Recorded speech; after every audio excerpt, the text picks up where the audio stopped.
I'm the Executive Director for Clothes for Kids, and I am really proud of our organization and the work that we do to provide school clothing for students preschool through 12th grade. We serve Snohomish County and the North Shore School District. So I work with homeless students and foster youth and just kind of meeting with them one-on-one, working with the families and social workers, and just kind of getting them connected to resources.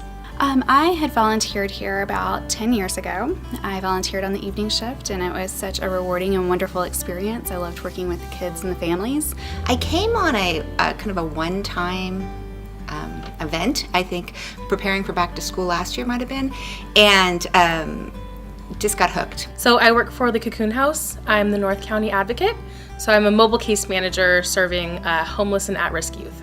Our mission is to cultivate confidence and a readiness to learn by providing students and their families the opportunity to choose a personalized wardrobe at no cost.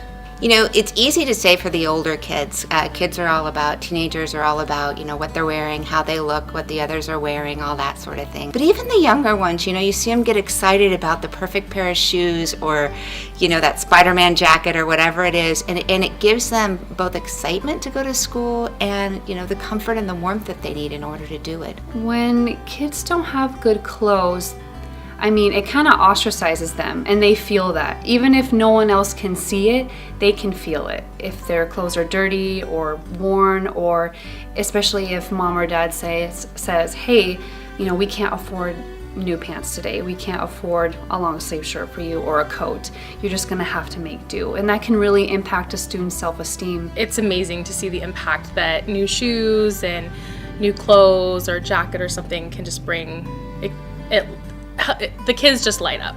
We could not serve 3,000 kids without the clothing donations from the community. We just couldn't do it. Everything that comes through the door, we try to find a use for, and with that, we're able to serve nearly 3,000 students. In the past 5 years, we've served over 15,000 students. And in the first month of this year, we've provided more than 1,500 wardrobes to preschool through 12th grade students. There's only 3 of us that are actually on staff. We couldn't do it without our volunteers. They are here loyally every week. They come in, they give everything they've got. A lot of them volunteer extra hours and come in whenever we ask for extra help, and they make this all run. We've had a couple of times, well actually more than a couple of times, where somebody asks for the exact, you know, I have 2 daughters that want to match, and when you're able to help them, the parents, you can just see the relief and the happiness that their kids are able to get, not only what they need, but what they want. In August, I had a grandmother give me a call, and she was really panicked and stressed out and worried.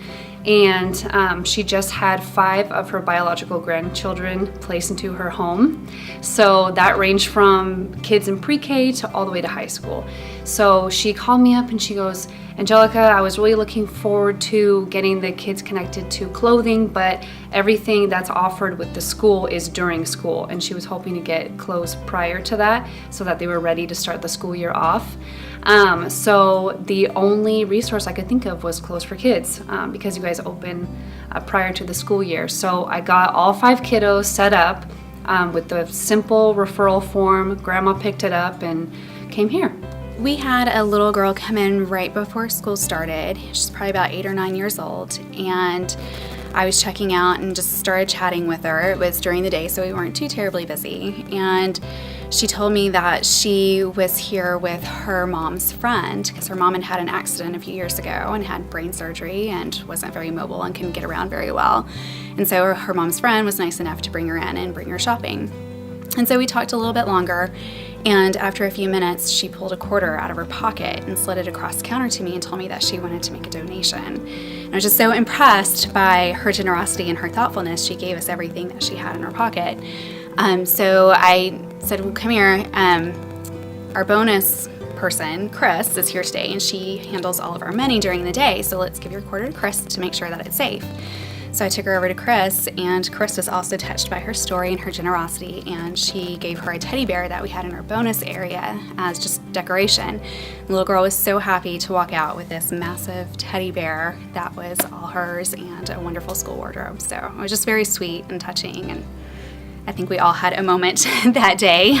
I mean, I've had parents send me emails and saying, hey, can you give me a resource for my daughter who needs a coat, and just refer them over to Clothes for Kids. And it's just really simple and easy, and it costs nothing, so that's really helpful.